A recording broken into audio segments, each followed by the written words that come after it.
In the same question 1, sub question 4, prove that square root of 5 is irrational. So let's move on to the solution. So for making the square root of 5 as irrational, so let us assume square root of 5 is rational. Okay. So if it is rational, we must make it equal to a rational number which is in the form of p by q. Okay, I am making it equal to the form of r by s. I am taking these two integers.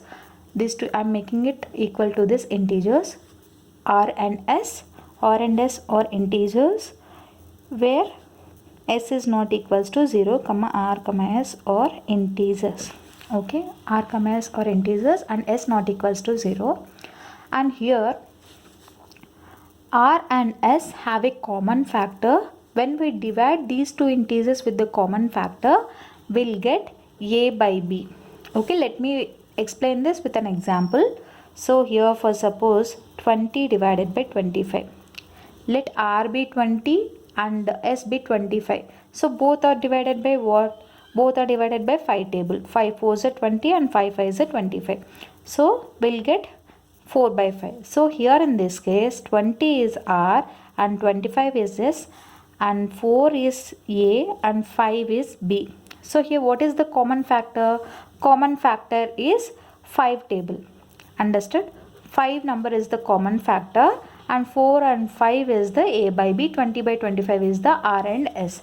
So when we divide r and s with the common factor, we will get the a and b which are co-primes. Means when you see the factors for 4 and 5, will you get any common factor? No, you will get only common factor as 1.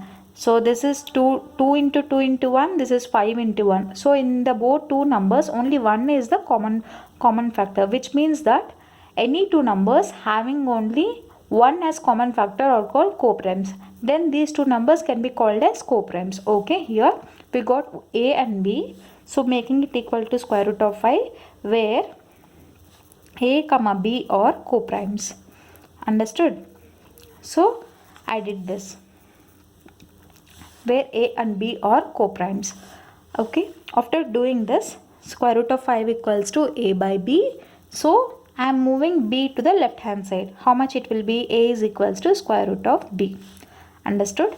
Let us do squaring on both sides. A square is equals to 5b square. Understood?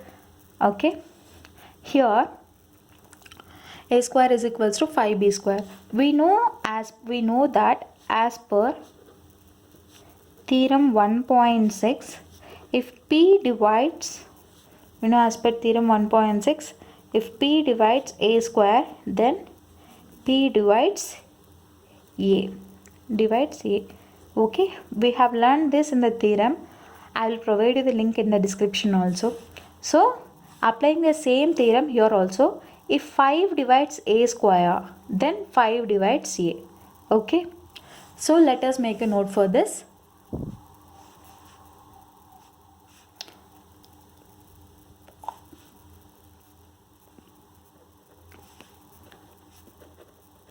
Five divides a. Okay, let me write it like this. A is equals to 5c. Let c be some integer. Let c be some integer. Okay, I'll explain you this again. A square is equals to 5b square. We know that as per theorem 1.6, if p divides a square, then p divides a. So applying the same here, if 5 divides a square, then 5 divides a. So a can be written as 5c. So let c be some integer. Let us do one thing. So here a is equals to 5c, right? Let us do a square is equals to 5c whole square. How much it will be? 25c square. So we know that a square is equals to 5b square. Then 5b square is equals to c square. 5 1s are 5. So b square is equals to 5c square. Okay, we know this. Right? So here when you see that, so as per this equation also, 5 divides b square means 5 divides b also. Correct. If 5 divides b square means 5 divides b also, as per theorem 1.6 applied here also. So when you observe these two, here 5 divides a and 5 divides b also. What does it mean? 5 is the common factor for a and b. So it means 5 is the common factor for a and b. So here in the assumption what we did, so assuming that R and S are positive or the integers, we got the co-primes. Co-prime means what I told, that for any two numbers which have only one common factor, that is number 1. So here when you see A and B has to have only one common factor. Here 5 is the common factor for A and B. So here A and B cannot be co-primes. So here 5 is the common factor for A and B. It means A and B cannot be co-primes, which means that our assumption is wrong. What is our assumption here? Our assumption is that square root of 5 is rational is wrong. Here because A and B cannot be co-primes, it means that our assumption is wrong. So A and B cannot be co-primes, so our assumption is wrong. The assumption is wrong. Hence, square root of 5 is irrational. Okay, let me explain you once again here. I am making it equal to R and S, where R and S are integers and S is not equals to 0. I am dividing it with R and S with the common factor to get the co-primes. I am making it equal to co-primes. So A is equals to square root of B, squaring on both sides. A square is equals to 5B square. We know that as per theorem 1.6, if P divides A square, then P divides A. If 5 divides A square, then 5 divides A. Okay.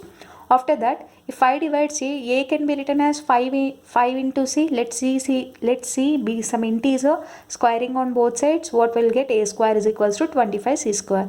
So here applying this here, A square. So I'm putting this A square value here. So A square is equals to 5B square. So when you do simplification, you will get B square is equals to 5C square. It means that if 5 divides B square, then 5 divides B also. When you see these two, 5 divides A and 5 divides B. It means 5 is the common factor for A and B. And so that A and B cannot be co-primes. It means our assumption is wrong. Hence 5 is irrational. I hope you like this video. In case you like the video, do like, share, comment and don't forget to subscribe to my channel. Thank you.